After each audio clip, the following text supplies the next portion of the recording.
వైదిక జ్యోతిష శాస్త్రంలో అందవేసిన జ్యోతిష్య శాస్త్రవేత్తగా పేరు పొందిన వ్యక్తి డాక్టర్ సివిబి సుబ్రహ్మణ్యం. పొట్టి శ్రీరాములు తెలుగు విశ్వవిద్యాలయం జ్యోతిష విద్యాశాఖ ప్రధానాచార్యుడిగా సేవలందిస్తున్న ఆయన జ్యోతిష శాస్త్రంపై అనేక పరిశోధనా వ్యాసాలను సమర్పించారు.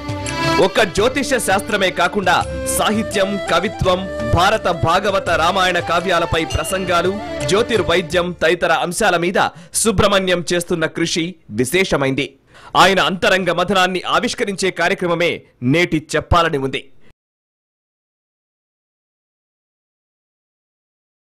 గురుగారు నమస్కారం అండి. చెప్పాలని ఉంది కార్యక్రమానికి స్వాగతం. ఈ రోజు ఇలా మీతో కూర్చొని మాట్లాడుతుంటే ఒక ఋషి దగ్గర కూర్చొని మాట్లాడుతున్న అనుభూతి ఒకటి వస్తుంది. మీరు నిజంగా ఒక తపస్సులాగా జ్యోతిష విద్యని మీరు నేర్చుకోవడం, నేర్పించడం అన్నీ చేస్తున్నారు. అసలు మన ఈ జ్యోతిర్విద్యకి మూలం మన వేదాల్లో ఉందా? ఎలా అండి, ఎలా మొదలైంది అసలు ఈ జ్యోతిర్విద్య అనేది? సూర్య సిద్ధాంతంలో ఒక అధ్యాయం త్రిప్రశ్నాధికారం. త్రిప్రశ్నలు అంటే 3 ప్రశ్నలు అని అర్థం. ఈ 3 ప్రశ్నలు దిక్కు, దేశము, కాలము వీటికి సంబంధించినవి. అంటే మనకు ఏ దిశ, ఏ కాలము, ఏ ప్రదేశము, ఇవి ఆ ప్రశ్నలు అన్నమాట. వలస పక్షులు వెళ్ళిన ప్రదేశానికి, వెళ్ళిన తేదీకి, వెళ్ళిన దిశగానే ప్రయాణిస్తుంటాయి. దీన్ని బట్టి మనకేమర్థమవుతుంది? ఈ 3 జ్ఞానములు కూడా ఒకళ్ళు నేర్పేవి కావు, సహజ సిద్ధమైనవి. వలస చేపలను కొన్ని ఉంటాయి. అవి కూడా ఒక సముద్రం ప్రాంతం నుంచి, ఒక నదీ ప్రాంతం నుంచి ఇంకో నదీ ప్రాంతానికి పెడతాయి. అంటే సముద్రంలో ప్రవేశించి ఇంకో నదీ ప్రాంతానికి పెడతాయి. వెళ్ళి అక్కడ పిల్లల్ని పెడతాయి. పిల్లల్ని పెట్టినప్పుడు అది ఏమవుతుందంటే నడ్డి చీల్చుకుని పుడుతుంది. దానివల్ల తల్లి చచ్చిపోతుంది. ఈ పిల్లలు మళ్ళీ తమ తల్లి గతంలో ఎక్కడ నివసించిందో అక్కడికి ప్రయాణించి వస్తాయి. ఇవన్నీ కూడా దిగ్దేశ కాల జ్ఞానములపైనే ఆధారపడి ఉన్నాయి. అంటే ప్రకృతి సిద్ధంగానే వాటికి ఆ నాలెడ్జ్ వచ్చేసింది. వాటికే కాదు, అందరి జీవులకి ఉంది. అవి గుర్తించటం, గుర్తించకపోవడం అనేదే ప్రధానమైన సమస్య. ఉదాహరణకి మన విషయంలోనే తెల్లవారుజామున 5 గంటలకి ట్రైను, ఖచ్చితంగా 3:30కో 3:00కో లేవాలి అని అనుకుని పడుకుంటే అలారం అక్కర్లేకుండానే ఆ సమయానికి మెలకు వచ్చేస్తుంది. ఇది మన అనుభవంలో ఉన్నదే. అది కాలజ్ఞానం. అలాగే దేశ జ్ఞానం అనేటువంటిది కూడా అటువంటిదే. ప్రదేశ జ్ఞానం, ఈ ప్రదేశ జ్ఞానము అలాగే దిక్ జ్ఞానము అనేవి కూడా అలాంటివి అన్నమాట. ఈ దిగ్దేశ కాల జ్ఞానములు సహజ సిద్ధములైనవి. ఇవే జ్యోతిషం అంటే సమస్య పరిష్కారానికి ఏ దిశ ప్రయాణం కావాలి, ఏ ప్రదేశం నాకు రాణిస్తుంది, వాస్తు, ఏ కాలంలో ఏ పని చేయాలి, ఏ కాలం మంచిది, ఏ కాలం చెడ్డది, ఇవన్నీ కూడా కాలానికి సంబంధించిన అంశాలు. ఇవే జ్యోతిషం అంటే. ఇది చాలా సహజ సిద్ధములైనవి కాబట్టి వాటిని తెలుసుకునే ప్రయత్నం చేయడం ప్రారంభించారు అనేది దాంట్లోనే తాత్పర్యం. నేను చెప్పేది ఏమంటే, ఒక ఋగ్వేదంలో తీసుకుంటే చాలా పరిణతములైనటువంటి జ్యోతిషాంశాలు కనిపిస్తాయి. మనకు 2 మార్గాలండి ఇక్కడ. ఏమిటంటే వేదము అనాది అనే భావన ఒకటి, వేదము తర్వాత వేదాంగములు ఇలాంటి భావనలు ఇంకొకటి. అంటే వేదానికి కాలం ఉంది అనే భావన చారిత్రకుల్లో కనిపిస్తుంది. వేదము అకాలం అంటే కాలం లేనిది, అంటే అది చాలా కాలం లేనిది, పుట్టినది కాదు, ఆవిర్భవించినది, అపౌరుషేయం. ఇది మన ప్రాచీన భావన. మన ప్రాచీన భావనని కనుక అనుసరించి చూసినట్లయితే వేదంలోనే పరిణితమైనటువంటి అంశాలు ఉన్నాయి కాబట్టి వేదై సహ సముద్భూతం జ్యోతిశాస్త్రం అకల్మషం. వేదముతోనే వేదాంగాలు కూడా వస్తాయి. అంటే అంగములు విడిగా, శరీరం విడిగా రాదు కదా. అందుకని వేదములతో సమానంగా బయటకు వచ్చింది ఆ బ్రహ్మగారి, వేదంతో సమానంగానే మనం భావించాలి, వచ్చింది అని భావించాలి. అది కాక మీరు చారిత్రక దృష్టికోణంలో చూస్తే వేద కాలాన్ని వాళ్ళు ఏదైనా నిర్దేశం చేస్తే ఆ చేసిన దానికంటే ముందు నుంచి ఇది ఉందని చెప్పాలి. ఎప్పటి నుంచి ఉంది అంటే జీవి పుట్టినప్పటి నుంచి ఉంది. ఎందుకని ఇప్పుడే మనం అనుకున్నాం పక్షులు చేపలు వాడుతున్నాం. ఆ పక్షులు చేపలు వాడేటువంటి దిగ్దేశ కాల పరిజ్ఞానములు ఏవైతే ఉన్నాయో అవి సృష్టి ఆది నుంచి వినియుక్తములు అవుతూనే ఉన్నాయి కాబట్టి జ్యోతిష జ్ఞానం అప్పటి నుంచి కొనసాగుతూనే ఉంది అని చెప్పాలి. గురుగారు, ఇప్పుడు జ్యోతిషం మనం చూపించుకుంటూ ఉంటాం, ఏమవుతుందో తెలుసుకుంటాం, ఈ రకంగా జరగబోతోంది అని చెప్తారు. ఒక్కొక్కసారి అనిపిస్తుంది ఇంత మరి జరగబోయేదంతా ముందే ఉంటే ఇంకా అసలు మన రోల్ ఏముంది, ఒక్కోసారి చాలా డిసప్పాయింటింగ్గా అయితే మనదేం లేదా, అయితే నువ్వు అంతా అది అక్కడే రాసి పెట్టుందా అన్న ఒక భావన వస్తుంది. అది కొంచెం విచారంగా కూడా అనిపిస్తూ ఉంటుంది. దాన్ని ఎలా తీసుకోవాలంటారు? మనకు శాస్త్ర పద్ధతిలో అయినట్లయితే నేను దొంగతనం చేస్తున్నా, ఈ పుట్టడం నా చేతిలో లేదు, పుట్టడం నా చేతిలో లేనప్పుడు జాతకంలో దొంగగా ఉన్నప్పుడు నేను దొంగతనం చేస్తే నన్ను దండించేటువంటి చట్టం కానీ నరకాలనిచ్చే దైవం కానీ వాళ్ళు నేరస్తులు అవుతారా, నేను నేరస్తులు అవుతారా? ఇది ప్రధానమైన ప్రశ్న. ఇక్కడ జ్యోతిషం అంటే గ్రహములు అనేటువంటివి మన ప్రాచీన కాలములోని అంటే గతంలోని ఆ గతంలో నుండి గత జన్మల్లోని పుణ్య పాపములు కోరికలు ఈ సమ్మేళనమే జీవితం అంటే. ఈ రెండిటి యొక్క స్వరూపాన్ని మిళితం చేసుకుంటూ ఈ గ్రహములు సూచనలు చేస్తాయి. ఆ చేసినటువంటి సూచనలు వాసనా రూపంలో ప్రేరేపితములవుతూ ఉంటాయి.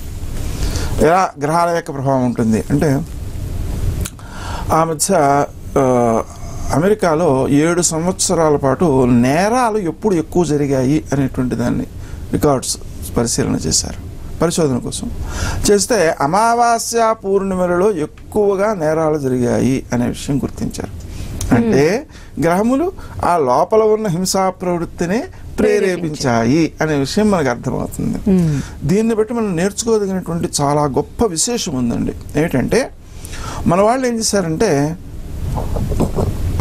అమావాస్య పూర్ణిమ ఆ 2 రోజులు, వాటికి ముందు రోజు వెనుక రోజు, మొత్తం 6 రోజులు అనాధ్యాయములు అని అన్నారు.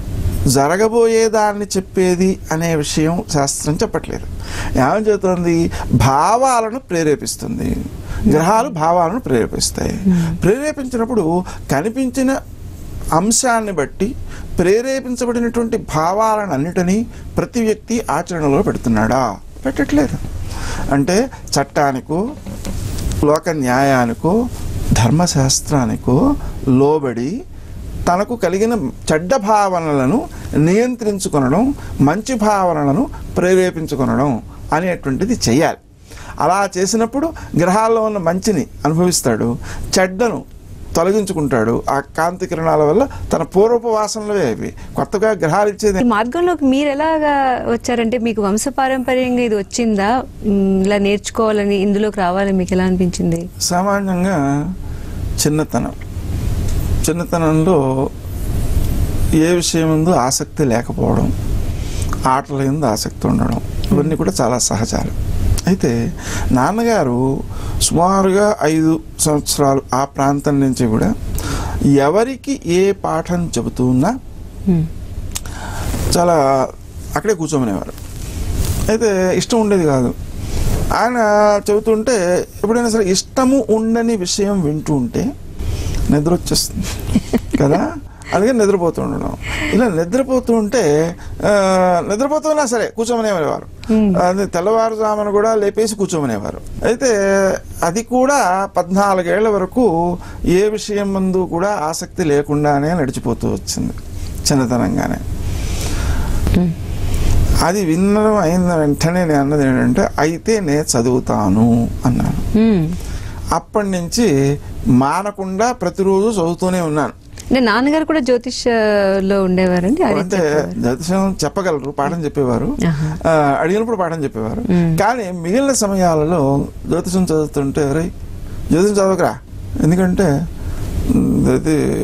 నీ సమయం అంతా కూడా వేదాంతం చదువుకుందుకు జపం చేసుకునేందుకు లేకుండా అయిపోతుంది, అందరూ వచ్చేస్తారు, అందుకని జ్యోతిషం చదవకు అని కేకలేస్తుండేవారు. చిత్రం ఏంటంటే చిన్నపిల్లల యొక్క లక్షణం ఏంటి అంటే ఏది వద్దంటే అది చేయడం. అందుకని మొదట జ్యోతిషం గురించి అభిమానం కల్పించడము, తర్వాత దాన్ని వద్దనడము, ఇవి రెండూ కూడా జ్యోతిషాన్ని ఎక్కువగా అధ్యయనం చేయడానికి ప్రేరేపించబడ్డాయి. ఏ సందేహం వచ్చినా మళ్ళీ అడిగితే చెబుతుండేవారు. మనకి శాస్త్రంలో ఏం చెప్పారంటే, సందేహం అడిగినప్పుడు తెలిసి ఉండి చెప్పకపోతే అతను బ్రహ్మరాక్షసై పుడతాడట. అందుకని మనకు ఏదైనా సరే జ్ఞానాన్ని దాచుకోవడం అనేది మన అలవాట్లో లేదు. పాశ్చాత్య పద్ధతిలో పేటెంట్ హక్కులు అనే పేరుతో ప్రతి జ్ఞానాన్ని రహస్యంగా దాచుకోవడం అనేది ఉంది. మనకి ఆ విధానం లేదనమాట. అందుకని వద్దని చెబుతూనే ప్రశ్నకు సమాధానం చెబుతూ ఉండేవారు. తద్వారా విషయం అనేటువంటిది బాగా లోతుగా వెళ్ళింది. అయితే ఇంకో విషయం ఏంటంటే, ఇది లోపల నుంచి వచ్చిన విద్యగా వచ్చింది ఆయన యొక్క ప్రేరణ చేత. దాంతో మనకు చాలా విషయాలు ఇంత క్రితం తెలియనివి కూడా ఎవరైనా ప్రశ్న వేసేటప్పటికి సమాధానం లోపల నుంచి రావడం, వచ్చిన తర్వాత మళ్ళీ పుస్తకాలు తిరిగేస్తే దాంట్లో ఆ సమాధానం ఉండడం అనేది చాలా సందర్భాల్లో జరిగింది. అంటే కొంతమందికి జ్యోతిర్విద్య సులువుగా వచ్చే విధానం ఉందంటారా? అంటే వాళ్ళ యోగ్యతను అనుసరించి మన శాస్త్రంలో ఏం చెప్పారంటే, మనం ఈ జన్మలో చదువుకున్నటువంటి చదువు ఏదైతే ఉందో ఆ చదువును అమ్ముకోకపోతే మరు జన్మకు కొనసాగుతుంది. దాని అర్థం ఏంటంటే, పూర్వజన్మని యా విద్య, పూర్వజన్మని యద్ధనం, పూర్వజన్మని యా నారి, అగ్రే ధావతి ధావత అని. అంటే వీడు మళ్ళీ జన్మకి వెడుతున్న కొద్దీ అక్కడే మనకి సిద్ధంగా ఉంటాయట అవన్నీ. అందుకని గత జన్మలో మనం విద్యను అభ్యసించి ఆ విద్యను ఇంత రేటు అనే భావనతో ఇవ్వకుండా ఉంటే, అంటే దానం చేయవచ్చు, విద్యాదానం చేయవచ్చు, విద్యాదానం చేయవచ్చు, కానీ దానికి రేటు కట్టకూడదు. అలా చేయకపోతే ఆ విద్య అనేటువంటిది మరుజన్మలకు కూడా వస్తుంది అనేది సంప్రదాయం. ఇప్పుడు జ్యోతిర్విద్యని గురువు గారు పూర్వజన్మని లేకుండా నమ్మలేం కదా. పూర్వజన్మ సిద్ధాంతం నమ్మితేనే ఇది నిలబడుతుంది. సో ఇది నిలబడుతూ పూర్వజన్మ సిద్ధాంతాన్ని కూడా నిలబెడుతుంది. ఇప్పుడు మరి పూర్వజన్మ నమ్మము అంటారు, వాళ్ళు జ్యోతిష్ విద్యని ఒప్పుకోలేరా? ఇక్కడ చిన్న మాట నేను మాట్లాడతాను. ఒక ఇద్దరు పిల్లలు ఉన్నారండి. వాళ్ళిద్దరికి కూడా 25 మార్కులకి 10 మార్కులు చొప్పున వచ్చాయి. టీచరు ఒక 10 మార్కులు వచ్చినటువంటి కుర్రవాడిని తిడుతోంది, ఇంకొక 10 మార్కులు వచ్చినటువంటి కుర్రవాడిని పొగుడుతోంది. ఏమిటి తేడా అంటే, ఈ మొదటి వ్యక్తి ఉన్నాడు కదా, అతనికి ఇంత క్రితం 22, 23 వచ్చేవి, వాడికి ఈ మాట 10 వచ్చాడు, వాడిని తిడుతోంది. ఇంకొకటికి 4, 5 వచ్చేవి, ఎప్పుడు వాడికి 10 మార్కులు వచ్చాయి కాబట్టి వాడిని పొగుడుతోంది. అంటే ప్రస్తుత ఘటనను బట్టి వచ్చే గౌరవ అగౌరవాలు, ప్రయోజనాలు, లాభ నష్టాలు ఇవన్నీ కూడా గతంలో దానికి ఉన్న బ్యాక్గ్రౌండ్ ఏమిటి అనే దానిపై ఆధారపడి ఉంటాయి. మరి ఈ జన్మలో మనకు సిద్ధించేటువంటి అవకాశాలు కొన్ని సులభంగా సిద్ధిస్తున్నాయి, కొన్ని కఠినంగా సిద్ధిస్తున్నాయి, మనకు కొన్ని సిద్ధిస్తున్నాయి, ఇంకోళ్ళకి కొన్ని సిద్ధిస్తున్నాయి, కొన్ని మనకు స్ఫురిస్తున్నాయి, ఇంకొకళ్ళకి ఇంకొన్ని స్ఫురిస్తున్నాయి, మనకు కొంతకాలం అయిన తర్వాత స్ఫురిస్తున్నాయి. ఏమిటివన్నీ? వీటన్నిటికీ సరైన కారణాలు చెప్పాలంటే పూర్వజన్మ అంగీకరించక తప్పదు. అంటే కొన్ని చెప్పవచ్చును, కొన్ని చెప్పకూడదు అనే ఒక నిబంధన ఏమన్నా ఉందంటారా? చాలా ఉన్నాయండి. ఎప్పుడు కూడా ఆయుర్దాయ విషయం చెప్పొద్దు అన్నారు. ఎందుకని? ఎప్పుడు మరణిస్తాడో చెబితే ఇప్పటి నుంచి రోజులు లెక్కట్టుకుంటూ ఉంటాడు. అందుకని. అంతేకాదు ఇక్కడ సమస్య ఏంటంటే, జ్యోతిషంలో చెప్పింది జరుగుతుందా జరగదా అనేది ఒక పెద్ద ప్రశ్న. జరగదు అంటావా, పుస్తకాలు అక్కర్లేదు కదా, తీసుకెళ్ళి గంగలో కలిపే. జరుగుతుంది అంటావా, వెంటనే వాటిని తగులు పెట్టేసాయి. ఎందుకు? జరగకపోతే కంటే జరిగితేనే ప్రమాదం. ఏమిటా ప్రమాదం అంటే, ఒక మామూలుగా ఉన్నటువంటి వాడు 1 సంవత్సరం తర్వాత చనిపోతావరా అని చెబితే వాడు ఇప్పటి నుంచి మరణించినట్టే లెక్క. మనకి ఈ పరిస్థితిని క్యాన్సర్ పేషెంట్లు చాలా అనుభవిస్తూ ఉంటారు, ఆ ఇబ్బందిని. అదే నువ్వు సంవత్సరం తర్వాత కోటీశ్వరుడు అవుతావు, ఎవరో నిన్ను కోటీశ్వరుడు పెంచుకుంటాడు అని మనం వాడికి చెప్పామనుకోండి, వాడు ఇప్పటి నుంచి అప్పులు చేయడం ప్రారంభిస్తాడు. క్రియాశీలతను భంగపరిచేటువంటి విషయము ఏ మంచిదైనా చెడ్డదైనా కూడా నష్టప్రదమే తప్ప లాభప్రదం కాదు. అందుకని ఆ విషయాన్ని మనం చెప్పొద్దు అంటారు. అయితే మరి జాతకంలో ఉన్న జరుగుతుందా జరగదా? అంటే జాతకంలో చెప్పబడినటువంటి విషయం ఏదైతే ఉందో దాని యొక్క ప్రభావం ఒక 40% ఉంటుంది.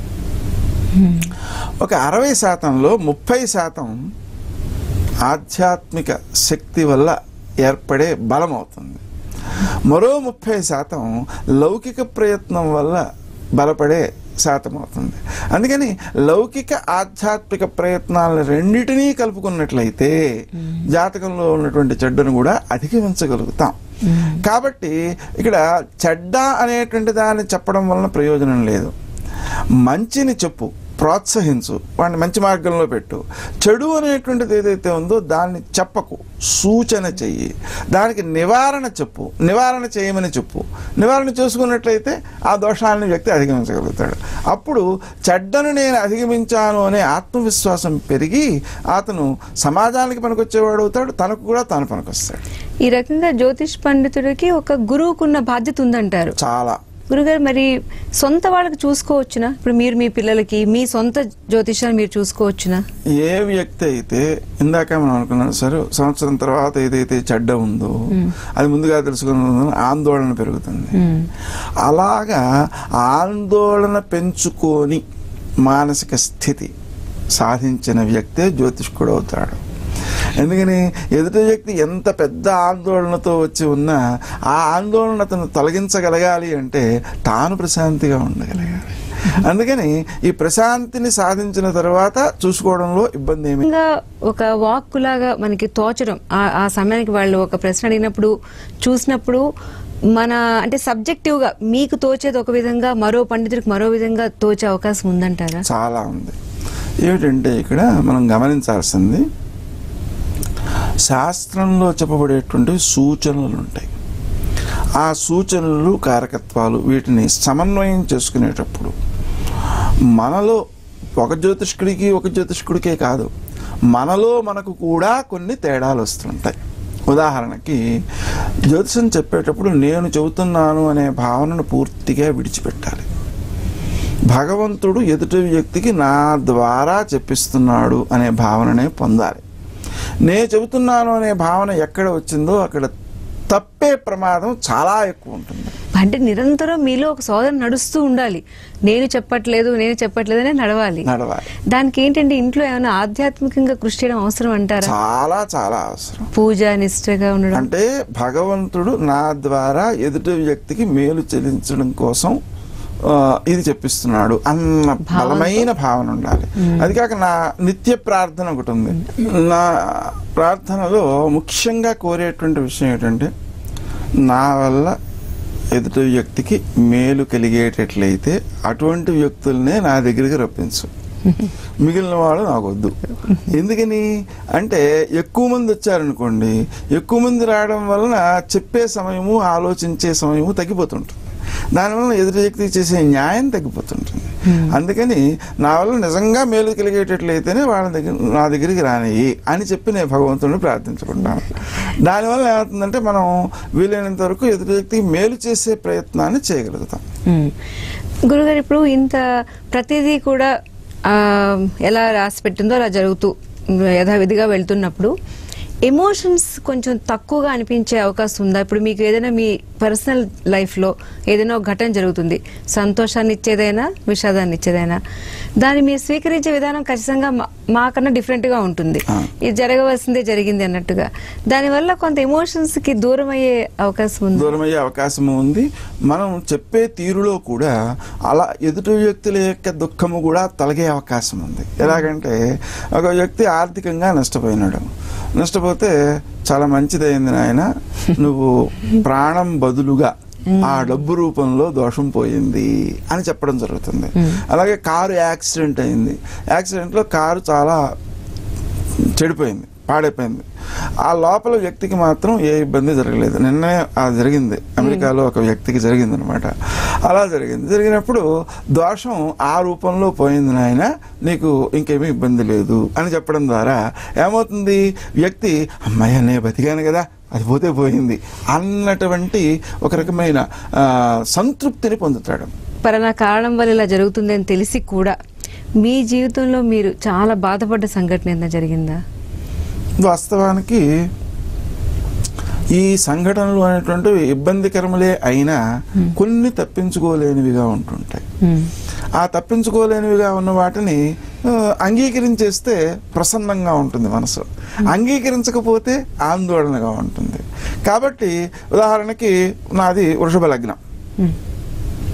వృషభ లగ్నం వారికి ప్రథమ సంతతి కొంత అనారోగ్యవంతమై ఉండే అవకాశం ఉంది చక్రాన్ని అనుసరించి.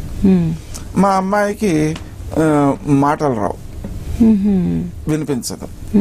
అంటే అది నా లగ్నం యొక్క ప్రభావంలో అది ఉంది కాబట్టి ఆ ఇబ్బంది ఏదో ఉంది అని నేను దాని గురించి ఆందోళన చెందడం కాకుండా, ఆ అమ్మాయి బొమ్మలు వేయడంలో బాగా నేర్పును పొందింది.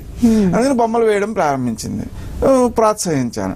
అంటే ప్రోత్సహించడానికి అవకాశం ఏర్పడుతుంది దోషాలను గుర్తించి అంగీకరించినప్పుడు. అయితే ఆ అమ్మాయి ఈ గ్లోబల్ వార్మింగ్ గురించి ఒక బొమ్మ వేయమని చెప్పి కోరినప్పుడు ఈ దానికి సంబంధించినటువంటి బొమ్మలు అవి కూడా చూపించాను, మన వీడియోలు అవన్నీ కూడా చూపిస్తే అవన్నీ చూసి ఆ అమ్మాయి ఓ ప్రశ్న వేసింది. ఏంటంటే,